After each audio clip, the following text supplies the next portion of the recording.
All right. Well, you said let's start it off. Let's start it off. We got a little weekend edition with Lucas, Tigers, and Bronzo Mai. I was about to say coffee with Cage. We haven't done one of those in a few weeks, but we'll We haven't definitely done bring one it in a back very while. soon.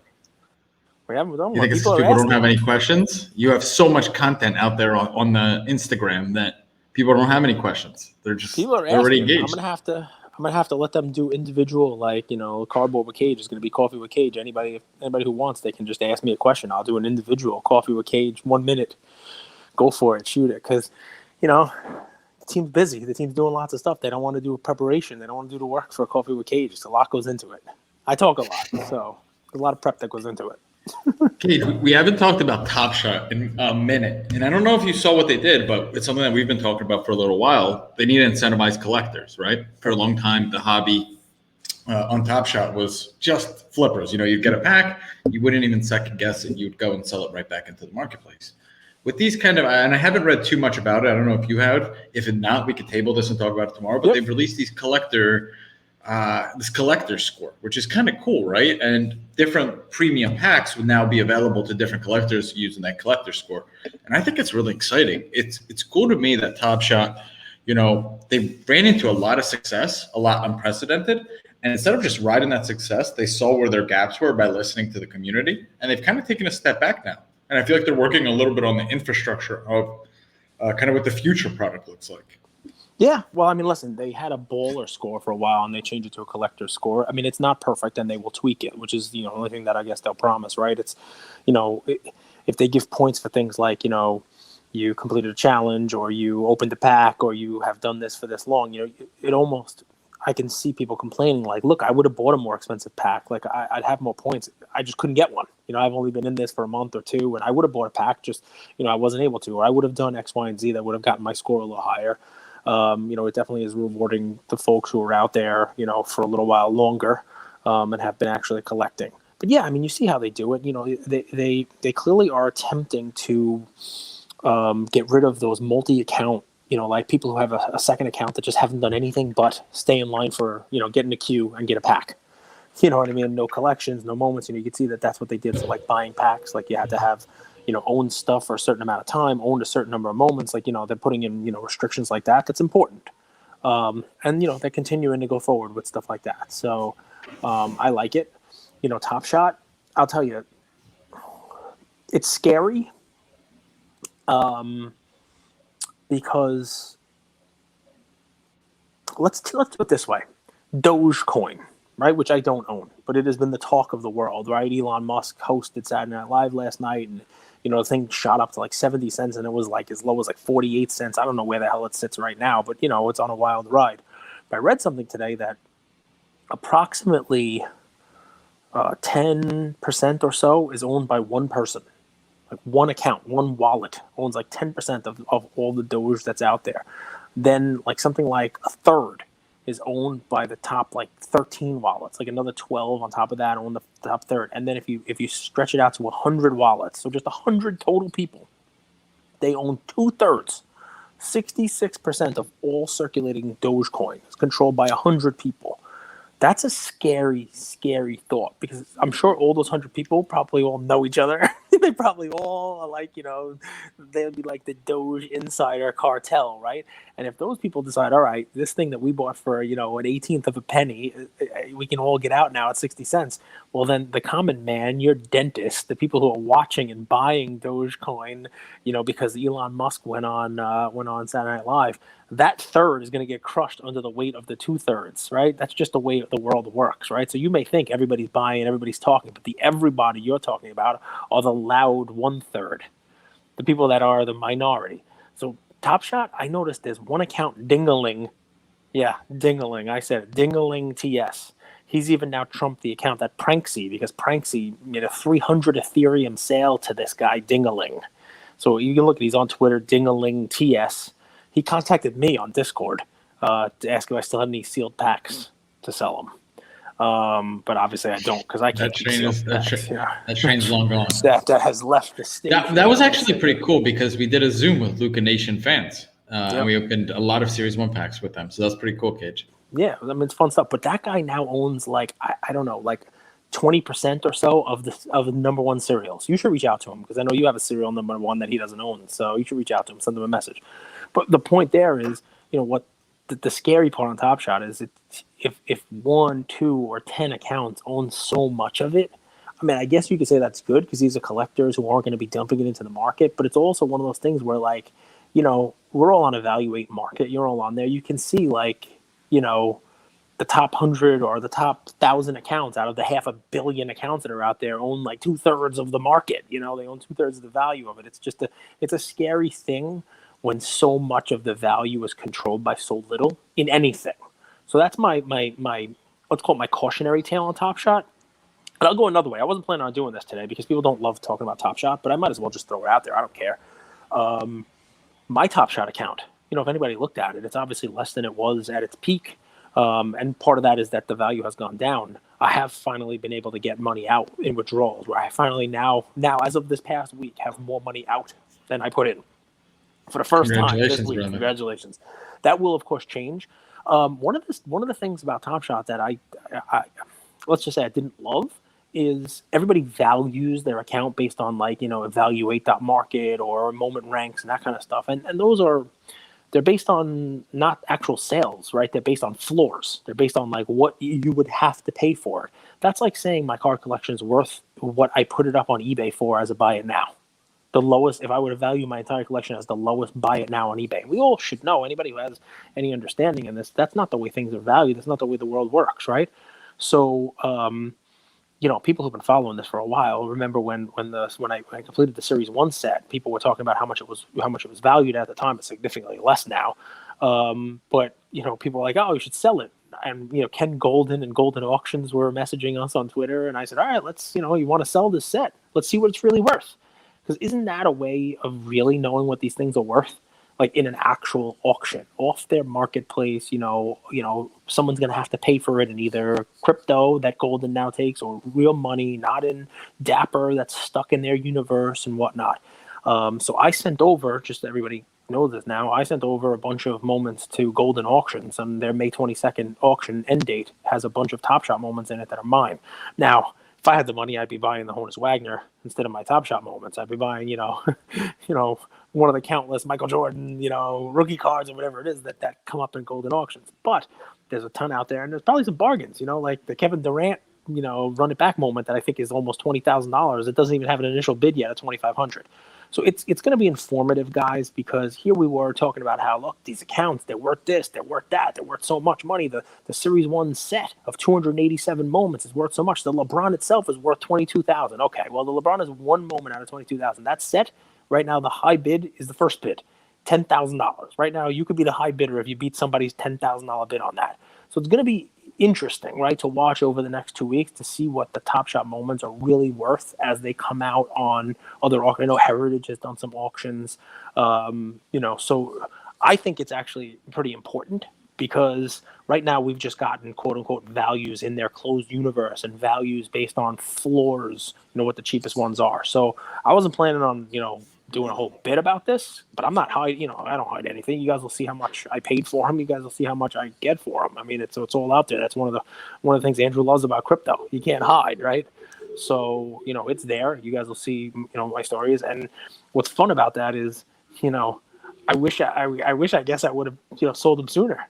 Because then somebody could accuse me of pump and dump or something like that. I'm selling them at their low. I mean, that Series 1 set was over $300,000 at one point in February. Now it's like sitting at like 115 or something like that as a floor value. So, I really wish I would have quote unquote pumped. I don't, obviously. You guys know that better than anybody else. But so it'll be fun for us, Luka Nation, to watch that process as it plays out.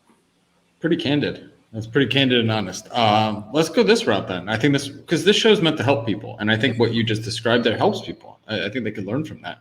Have you ever been on Tilt Cage? Oh, yeah.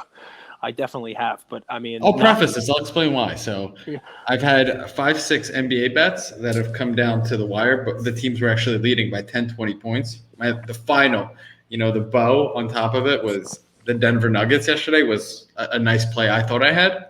And they've all gone against me. They looked good for a while. And I confided in you, and you had some great I don't even know if it was advice. It was kind of an insight that you used to help yourself Well, avoid such things. to ask until, I mean, I think what drives a lot of this community, what kind of links a lot of us together is, and this is not everybody, so don't take it the wrong way. There is a gambling gene. I don't care if anybody tells me that there isn't. Breaking boxes, ripping packs, doing breaks, even buying raw cards and sending them to PSA and crossing your fingers and sitting and waiting for that big reveal. Top Shot, cracking a pack open and opening it up and hoping for a LeBron, et cetera, et cetera. There's an element of gambling to that, right? So I think a lot of gambling is just risk reward, by the way. It's just an element of low. We like the risk, the thrill of risk is basically what you're saying.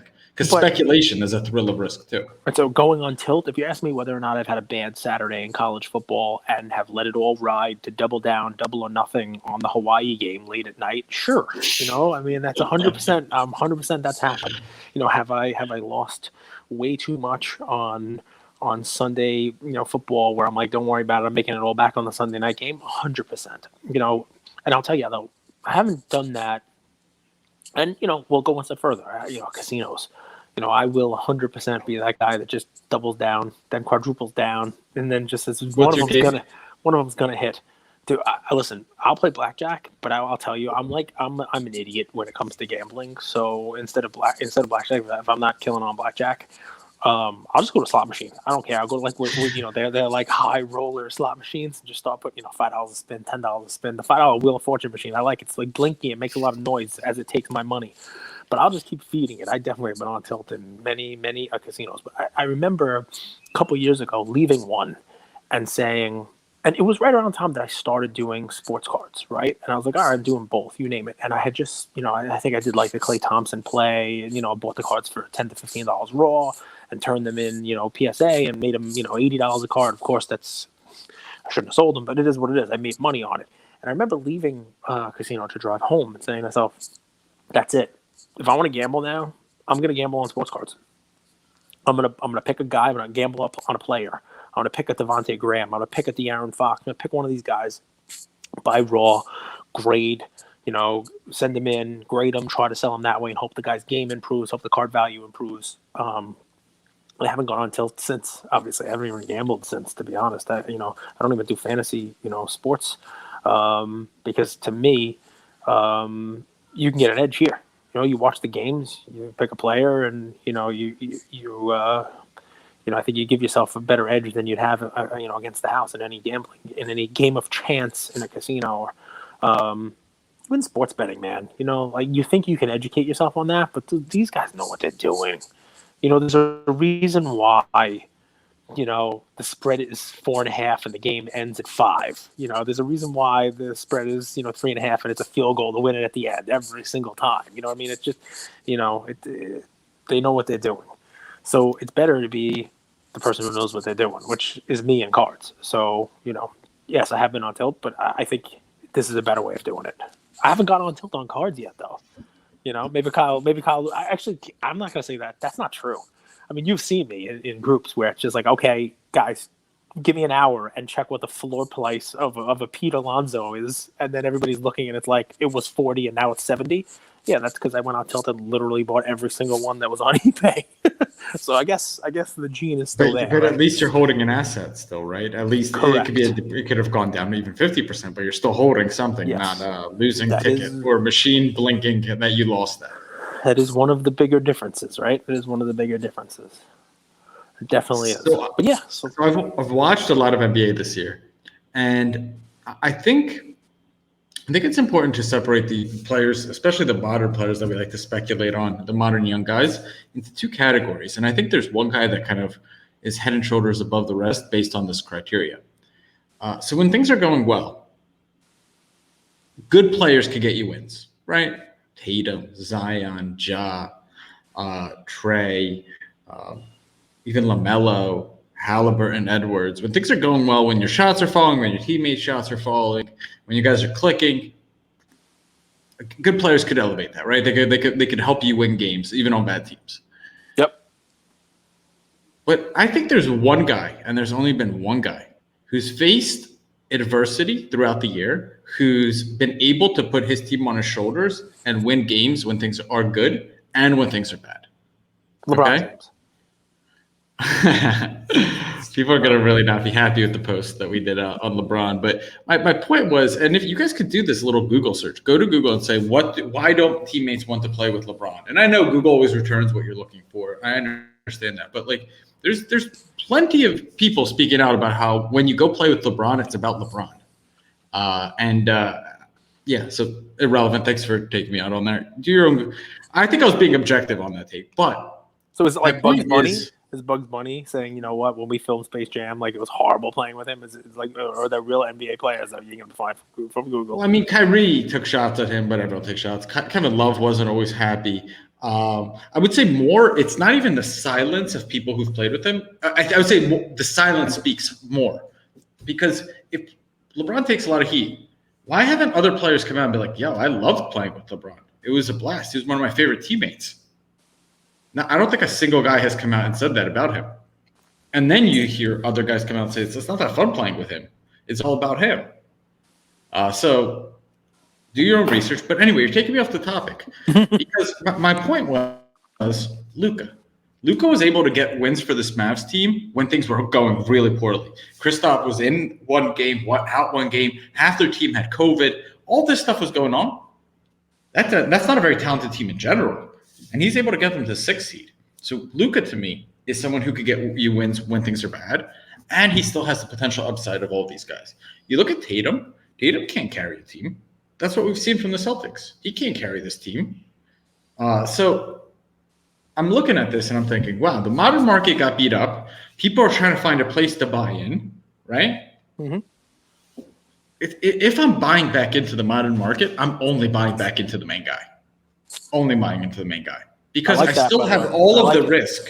Because I still have all the risk that I would be buying with a Ja or a Trey and all that stuff. But I'm getting the best guy at a discount. And that's what I'm seeing with Luka cards here. Like, to me, he's just head and shoulders above the rest based on the criteria I presented. I know Trey has a ton of upside too, but I'm seeing a beaten down Luka market that you could get, 60, 65, 70%, even 50% on the dollar what it was just a little bit ago. And in my mind, he's really solidified himself as, dude, this guy gets me W's. And I don't have a good team around me. And if I could put a few other pieces around him, is this a 1, 2, or 3 seed in the next 2 years? I think so. I think they're just maybe 1 or 2 players away. So I'm excited. And I would be buying Luka because, one, you have playoffs coming up, so you have the short-term opportunity. But even if all of that goes to poop, to shit, I know we don't want to curse, but I got it. I don't want to say poop. You got all the upside long-term too. Yeah, you're buying a blue chip guy. I mean, he's already done it, right? It's not a prospect. It's not Bol. There's downside with Luka, sure, but the downside is already kind of baked in because his card's down 50% from the ties. If you're talking about just like a prism base, PSA 10. Yeah, I mean, the strategy of buying the blue chip guy, buying the best guy with still potential significant upside, I like it. I'm looking at it actually slightly different from a more NBA perspective. So what happens after a prospect? Zion, Ja, Trey, Tatum, all the way down the list, Embiid, Simmons, all these guys. What happens 3, 4, 5 years into the project? The GM says, I got to go a different direction. This isn't working, right? And you start to see that these guys were really just a system built around them. And I think I think a Celtics have a big question next year. What are they doing? Right? Like, what are they doing? Sixers are going to underperform in the playoffs. I have no doubt. What are they doing? Are they going to keep Simmons and Embiid together? Like, after a while, you run out of time, and GMs want to break a project apart. So I could see that happening in a lot of places. I don't see that happening with the Mavs. So also that angle. All right. So is there a specific play, or are you just saying, now is the time to potentially jump on Luka cards, whichever one your favorite is? I mean, I love the silver. I love the base, and I love the select what's it called, court level. Those are probably my 3 favorites. The court side. But I'd say do your own research, right?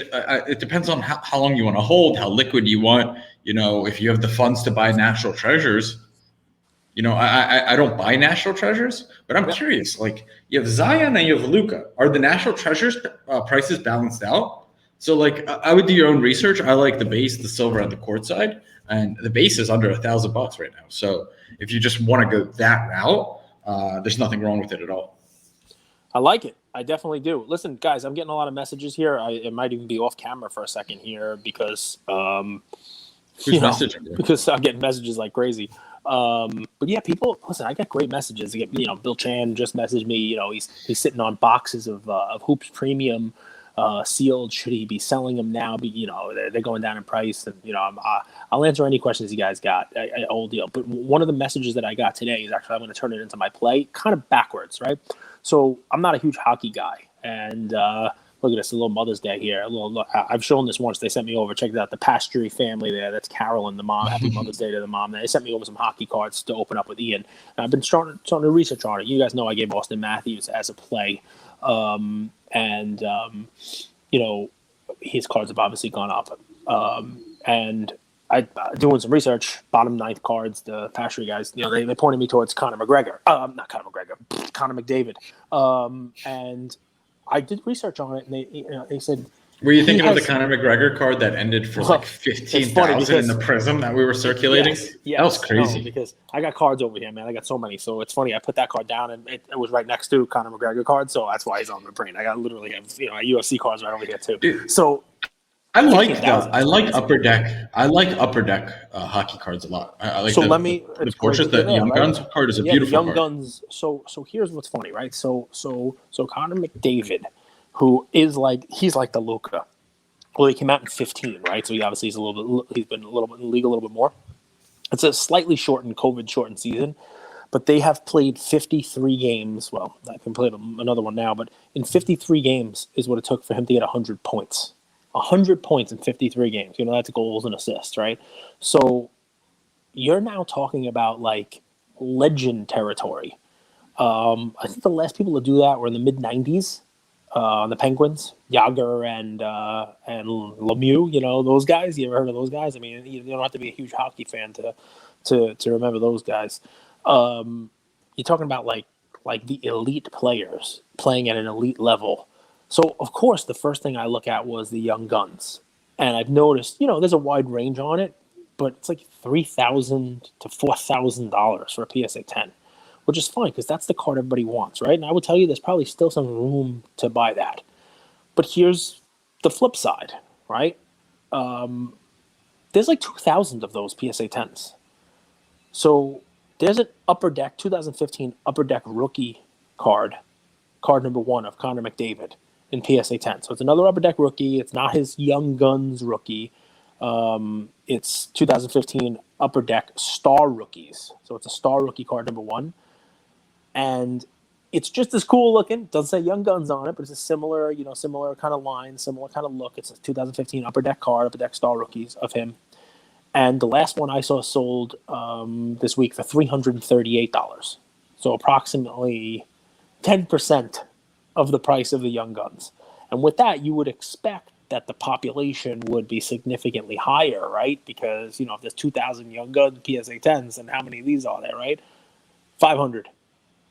So this is my play today, right? Because there are going to be people like me who want to get into investing in Conor McDavid. People want to grab some of his cards, get some exposure to hockey and buy the guy that's out there without having to spend $3,000 or $4,000 for his card. Well, here you go. Upper Deck Star Rookies, card number 1, Conor McDavid. It's only 514, I think was the number. 500 of them on the Pop Report and PSA 10. And like I said, one sold this week for $338. I think that's got some real upside to it because as the Star Rookie continues to be in that range, even if it doesn't go up from where it is, $3,000 to $4,000, that's a tough entry point for people who might not be in hockey. That's like buying a Mike Trout rookie. That's that's rarefied air, right? And maybe this guy deserves it. Maybe he does. But at the pop that it's at, it's tough for somebody who's not a huge hockey person to get in and buy that. But $338, that's an entirely different story for the same year, Upper Deck rookie, of the same guy, just not the Young Guns. Obviously, we talk about this all the time. There's supply and demand. And clearly there's more demand for the Young Guns card, which is why the price has gone up. But this is one of those buy the PSA 9, because the 10 went up and, watch the rubber band effect, the snap. I mean, I started researching it, and right after I saw how much the Young Guns was, I just typed in, are there any other Upper Deck rookies of him? And this is the first one I found. And I have a feeling I'm not going to be the only person who does that. So there's the research behind the play. I think this one has sneaky potential to kind of sneak up, and it will never catch the young guns, but it doesn't have to. It doesn't have to be a $3,000 or $4,000 card. If it goes from where it is now to 700, you've doubled your money. So that's my play for He's today. a It's a beast. hockey one. Yeah. He's a beast. He's really good. And your other play was Austin Matthews, Austin and I Matthews, believe yeah. you compared him to Russell Westbrook. You said he dresses like him. Yeah, well, because he's a fancy dresser, and Westbrook also. There are cards of both of them out there where they have like unique outfits on. So Right. that was You were kind of no. I was agreeing with you, and you were spot on. You were spot on about Austin Matthews, and you're spot on about that play. yeah.